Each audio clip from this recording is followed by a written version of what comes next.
Welcome to Live Happy, Eat Dirty, a podcast full of quick and dirty health and diet ideas for real people, hosted by me, Kate Harrison. Keep listening for the latest weird and wonderful ideas and interviews from the worlds of psychology, nutrition and more. If you loathe detoxes and clean eating, but love evidence-based tips and eating well, you're in the right place. Because you can be slim without giving up cheese, you can be fit without ever trying a triathlon, and you can enjoy your life without having to be a saint. Ditch the guilt. A happy, dirty life is so much more fun. Here's today's show.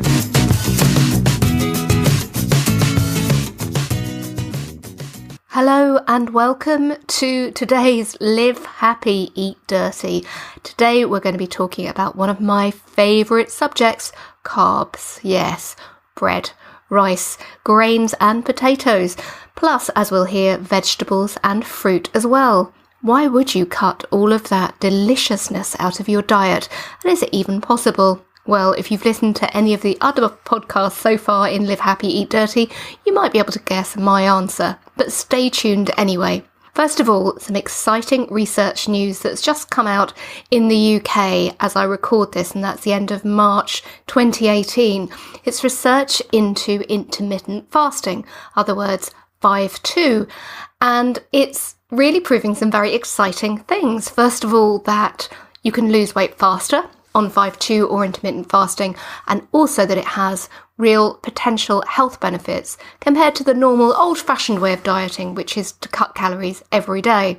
The research has been done by the University of Surrey, and what the researchers did was to come up with two small groups of dieters and put them on different plans. So one group were on normal dieting, so that's cutting their number of calories each day by around about 600 calories, day in, day out, and the other group did 5-2, so on 2 days a week they cut their calories down to around about 600. That's about 70% less calories than they'd normally need, and the rest of the time they ate normally. The goal of the diet was to reduce the body weight of each person by around 5%, and that is the minimum level that you're likely to see some health benefits and start to feel better. So it's a good goal to have in mind. The first most obvious result was that the people who were following the 5-2 or intermittent fasting regime got to their goal quicker. So on average, it took them 59 days to reach that point, whereas the people who were doing the normal calorie restriction every day didn't reach it for 73 days. So that's 14 days more on the normal diet. And I certainly know, and I bet you do if you've ever tried dieting, that it makes a really big difference to see fast results. That's a great thing. The other stuff, though, I find it even more exciting because it absolutely reflects some of the things that I've seen in our 5-2 Facebook support group, that certain other things really start to change when you do fasting that maybe you didn't notice with more conventional dieting. The first thing was that the people who were following the 5-2 regime had lower blood pressure by the time they reached that 5% reduction in their body weight. 9% lower systolic blood pressure. Now that means that there's a lot less pressure being put on the arteries, on the blood vessels, and in turn on the heart, and it can reduce the risk of cardiovascular disease, heart attacks, strokes. In contrast, the people who lost the same percentage of weight on the normal calorie restriction diet actually saw their blood pressure go up slightly by 2%. So you can see there already that there's a potential benefit, and the mechanisms within the body around that are things that the researchers really want to look into a bit more. I wasn't that surprised by the finding because it's happened to me and it's happened to so many of the people in our group who've often been able to reduce blood pressure medication as a result of doing 5-2. So it's great to see that being proven in a research setting as well as in an anecdotal situation. The other findings were around about how we metabolize fat after we've eaten a meal. Now, if you've ever had your cholesterol measured, one of the measures that comes back is the triglycerides or the fats within your blood. And what the blood tests of the two groups showed was that fat in the blood was being handled far, far better by the people who were following the intermittent calorie restriction as opposed to normal diet. They hadn't expected to see that, but the researchers say this is a really positive thing. A few things to remember here. Obviously, this was quite a small scale study because they're really expensive to run. There were only 27 people altogether on the two different plans. The other thing was that people did drop out on both plans. So around about 20% overall of the people dropped out before they reached their 5% weight reduction. That is an indication that weight loss is really hard, and also that the same method doesn't work for everyone. I've always said that as a strategy, intermittent fasting can work really, really well. But if it doesn't work for you, don't punish yourself. Find another way of making it work. I find it great within this world where we're constantly having food adverts and new over-processed ingredients and so on being thrown at us.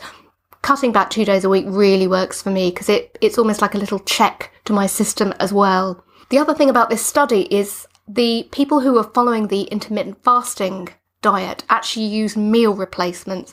And I think that makes it a little bit harder because, yes, meal replacement shakes and soups and so on have been very carefully measured out. So in a way, you don't have to think about your diet on those days, but they're boring.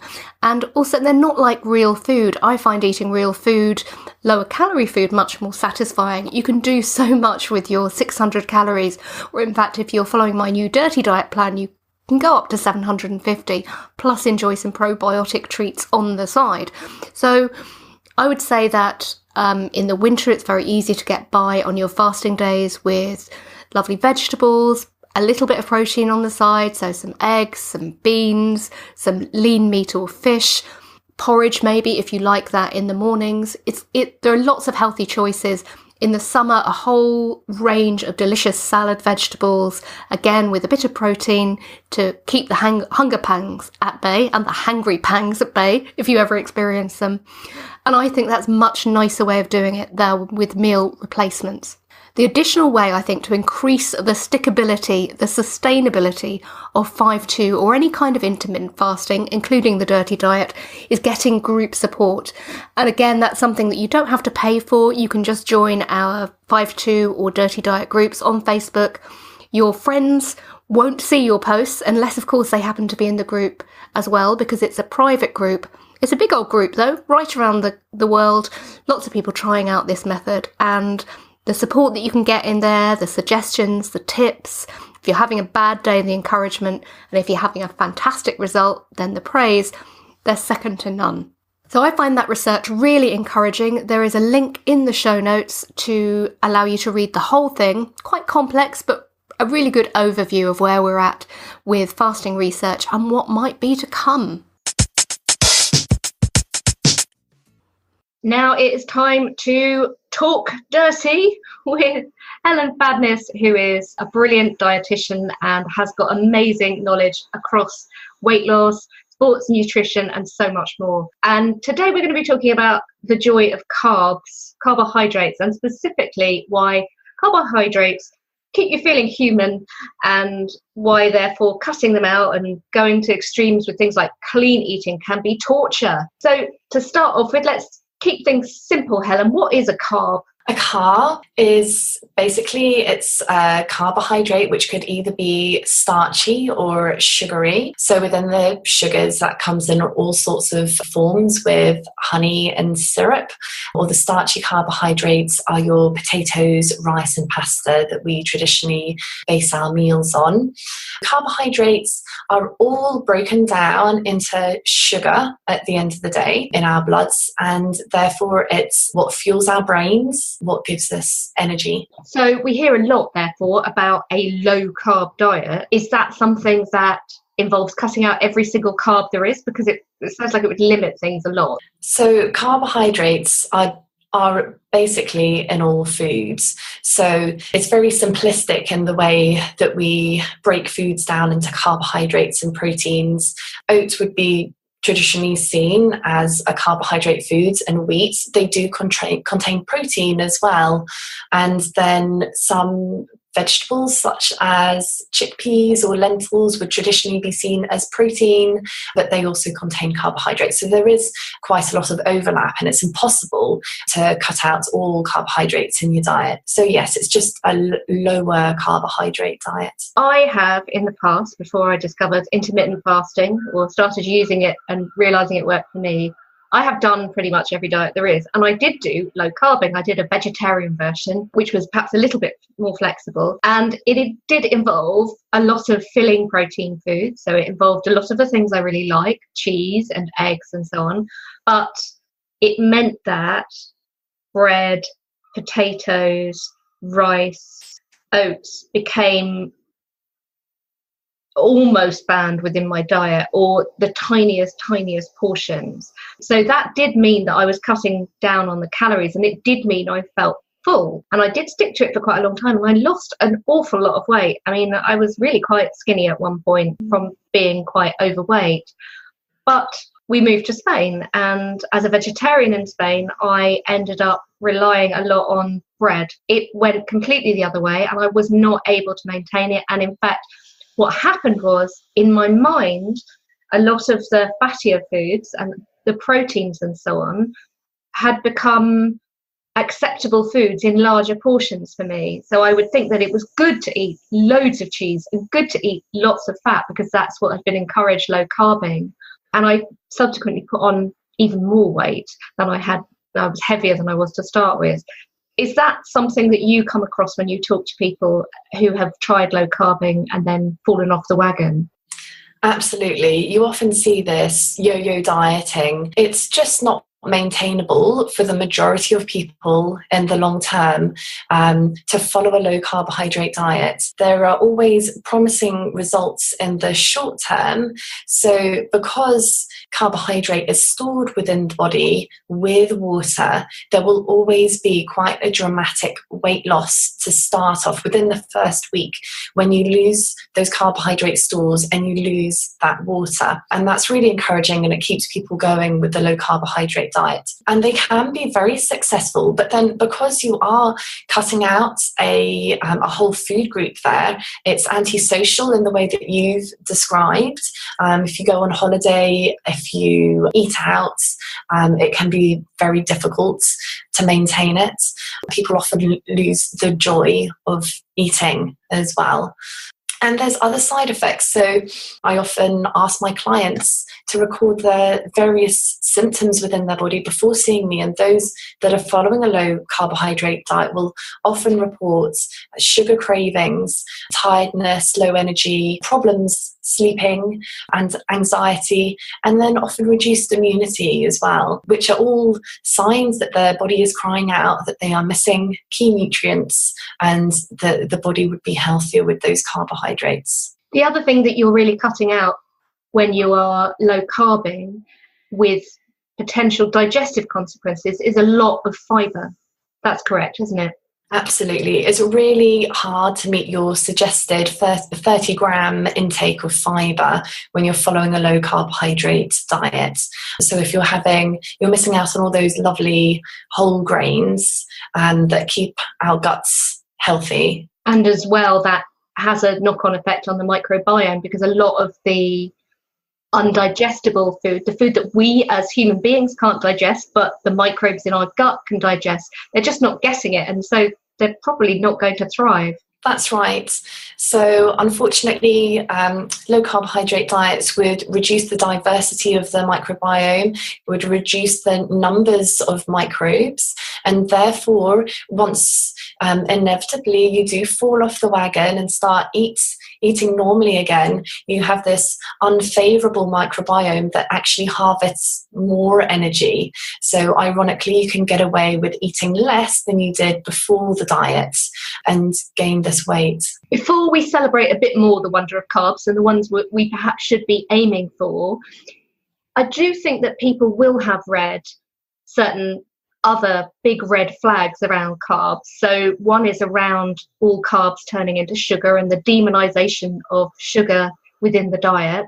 And the other one is around the idea that we were never meant to eat carbohydrates, and that things like phytic acid, which surrounds grains, is poisonous to human beings, and we should avoid it because it has all sorts of toxic effects. So sugar first, is that kind of something we should be worried about, that all carbs ultimately turn into sugar and therefore we're going to increase our risk of diabetes? That's not something we should be worried about. That's just a physiological fact that our bodies convert the food we eat into the sugar in our blood. And although that might sound alarming, we need sugar in our blood to help us function. Our brain operates purely off glucose. So if you have no blood sugar, you go into a coma, and it's just a physiological fact. So unfortunately, it's just automatically then extrapolated to diabetes. So if your pancreas is functioning and you have no diabetes, your visceral stores of fat are not too high, your body takes that sugar and uses it for energy, or it stores it into glycogen stores within your muscles and within the liver. And that is just normal and healthy. So that's dismissed the sugar side of carbs. It's just part of how our body creates and uses energy. Mm-hmm. The other thing, which is this idea that grains were not part of our diet in prehistoric times. Often they have to be cooked to make them digestible, to reduce the phytic acid and other compounds potentially that are seen as poisonous. What's your thought on that? Carbs are not poisonous. There's something called evolution, which means our bodies adapt over thousands of years. And it's been some time since the Industrial Revolution and since farming, and our bodies have adapted. We didn't all used to be able to tolerate lactose, for instance. And now in Northern European populations, we have lactose hydrogenase. We have the enzyme to break that down. So we can drink milk. It is natural for us to drink cow's milk. We can break it down without any terrible health consequences. And so the same with carbohydrates. Our bodies are able to digest it, and our bodies adapt to the diet around us. And it's not just our bodies themselves that evolve. The other thing that we're learning, because of the research around the microbiome, of course, is that so much of the work in digestion is done by the microbes. And because their lifespans are incredibly, incredibly short, they're constantly evolving, aren't they? And therefore that has a factor in us being able to digest things more easily. Yes, so we have this lovely symbiotic relationship with these microbes, and they break down all of these fermentable carbohydrates, as they're called, and help us tolerate them and digest them. And there are occasions where they are put into unbalance or dysbiosis of the microbiome. So maybe through taking antibiotics, or when you have gastro, and you might suffer from irritable bowel syndrome symptoms as a result of this, or even after a period of stress, that can affect your microbiome. But the good news is you can do something about it. You can use probiotics and prebiotics to rebuild those populations and to help you break down the carbohydrates again. So yes, our bodies are very adaptable. One of the things that really surprised me looking at the more recent research, and I know a lot of people are surprised when they read it in the book, is certain carbohydrates which we have been told to avoid in recent years, including potatoes, rice, pasta, can actually be made to be even more beneficial to our gut microbes by a process of cooking. Can you tell us a bit more about how you can make those full of resistant starch? Once potatoes, rice and pasta are cooked and cooled, they then form something, as you say, which is called resistant starch, and the gut microbes feed off that resistant starch in a very similar way that they would feed off fibre. So it's reacting, those potatoes, rice and pasta are reacting in a similar way to fruits and vegetables. And that's why they are so beneficial. And that is some foods that we eat anyway, so it might be pre-prepared lasagna and so on. You've cooked it, it cools down, you reheat it, that's a bonus. It could be pasta salad, it could be one of my favourites, potato salad, with a lovely olive oil and vinegar dressing. They taste good, but they're also really beneficial. I love that. I love that we can do that. I've certainly found that some people definitely do seem to be more affected by carbs than others. Do we have an explanation for that, both in terms of craving them, but also in terms of the digestive effects and how they feel after eating them?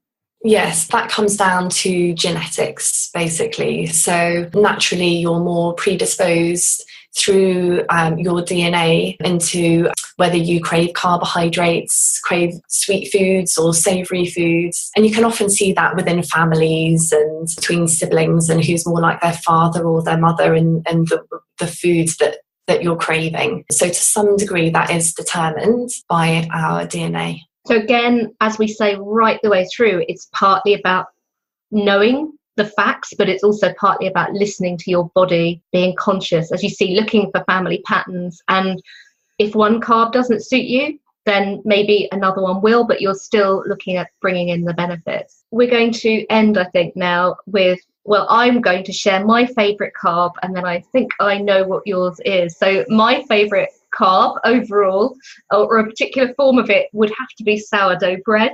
So I love, as I explained at the beginning, my downfall with low carbing was toast and bread and cheese and so on. And what I've found since adopting sourdough is, as my bread of choice, is that it keeps longer. So although it's more expensive to start with, it makes great toast for a really long time. And it also seems to upset my tummy a bit less if I eat loads of it, partly because we know that sourdough, the process of making sourdough, means that some of the things that some of us can find indigestible are broken down by the bacteria before we bake. Your favourite carb? My favourite carb is oats. So oats in the form of porridge or flapjacks, granola bars. I make 3-ingredient oat cookies. All you need to do is mash up banana, add some raisins and the oats, and they make fantastic cookies. So oats would absolutely be my favourite carb.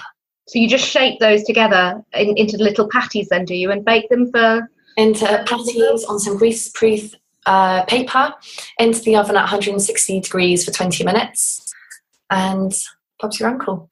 It was great to talk dirty about carbs, and I hope the message overall there is keep eating your carbohydrates.